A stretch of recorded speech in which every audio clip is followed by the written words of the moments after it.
안녕하세요. 나 팀장의 실무회계 46번째 강의 시간입니다. 오늘은 유상사급 회계처리를 공부하겠습니다.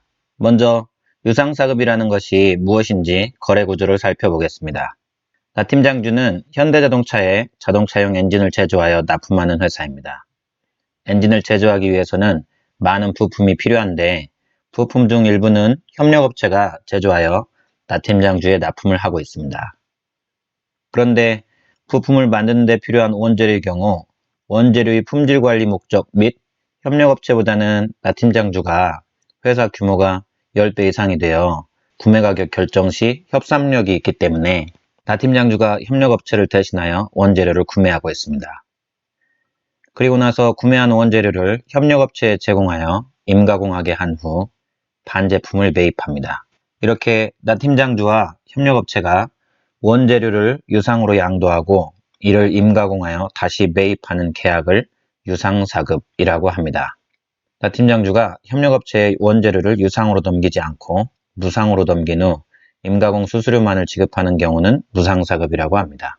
나 팀장주는 협력업체로부터 매입한 반제품을 추가 가공 및 조립을 하여 엔진을 제조한 후 현대차에 납품을 합니다. 이러한 거래구조 하에서 각 단계별 회계 처리를 살펴보면 아래와 같습니다. 원재료 매입 시 차변에 원재료 100, 대변에 매입 재무 100. 원재료 협력업체 제공 시 차변에 매출 채권 100, 대변에 매출 100. 그리고 차변에 매출원가 100, 대변에 원재료 100으로 회계 처리합니다. 협력업체로부터 반제품을 매입 시 차변에 반제품 130, 대변에 매입 재무 130으로 회계 처리합니다. 그런데 사실 위 회계 처리는 올바른 회계 처리가 아닙니다. 그 이유는 다음과 같습니다. 나 팀장주는 수익 창출 활동을 위해 한 게 하나도 없고 그냥 원재료 구매 대행을 한 것이므로 수익을 인식해서는 안 됩니다.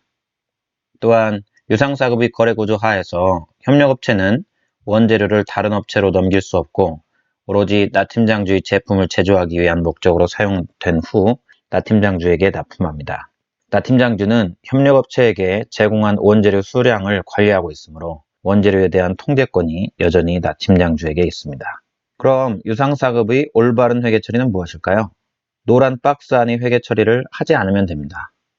즉 아무 거래도 일어나지 않은 것입니다.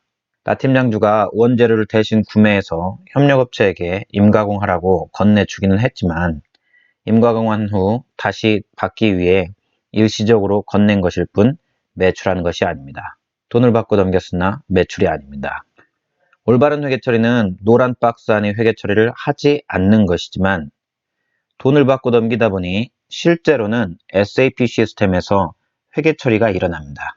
그러면 회계팀은 매월 말 결산 시 박스 안의 회계 처리를 취소해주는 매뉴얼 분계를 입력해 줘야 합니다.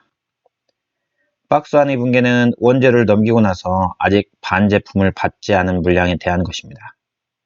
만약 반제품을 매입한 물량이 있다면 반제품 매입 회계 처리를 했을 것이므로 이에 대해서도 추가로 취소 회계 처리를 해야 합니다. 그런데 반제품을 매입할 때는 임가공 수수료는 지급하는 것이 맞기 때문에 임가공 수수료 30원만큼은 남겨두고 원재료 매출액만큼을 매입 재무에서 차감합니다. 즉 채권과 채무를 상계하고 순액만을 지급할 것이기 때문입니다. 원재료 매출 회계 처리를 취소하면 이것으로만 끝나는 것이 아니라 원재료 매출 회계 처리를 취소함으로써 영향을 받는 다른 계정이 무엇일까를 생각해야 합니다. 모든 일이 다 마찬가지겠지만 회계에서도 어딘가를 수정하면 그 어딘가가 즉 해당 항목이 그곳 말고 다른 곳에서도 나타날 것이므로 그곳에 가서도 수정으로 인한 영향을 반영을 해줘야 합니다. 매출액을 취소하여 매출채권이 사라지면 매출채권 에이징 스케줄을 이용해서 대손 충당금을 계산하고 이를 대손상각비로 반영하는 엑셀 템플릿에서 해당 매출채권을 제거해야 합니다. 그러면 그만큼 대손 충당금이 감소할 것입니다. 또한 매출과 매출원가를 취소하여 감소했으며 매출채권과 매입채무도 감소하므로 즉 자산과 부채가 각각 감소했으므로 매출액이 100억을 약간 상회하는 수준이거나 자산 총계가 100억을 약간 상회하는 회사의 경우 외부 회계감사 대상이 되는지 여부의 판단에 영향을 줄 수 있습니다. 또한 코스닥 상장을 신청하는 회사의 경우 회계감사 과정에서 매출과 매출원가가 각각 감소할 경우 회사 외형이 감소하므로 밸류에이션에 영향이 있을 수 있습니다. 오늘은 유상사북을 공부했습니다. 다음 시간에도 함께 공부하고 싶은 분들은 구독을 눌러주세요. 감사합니다.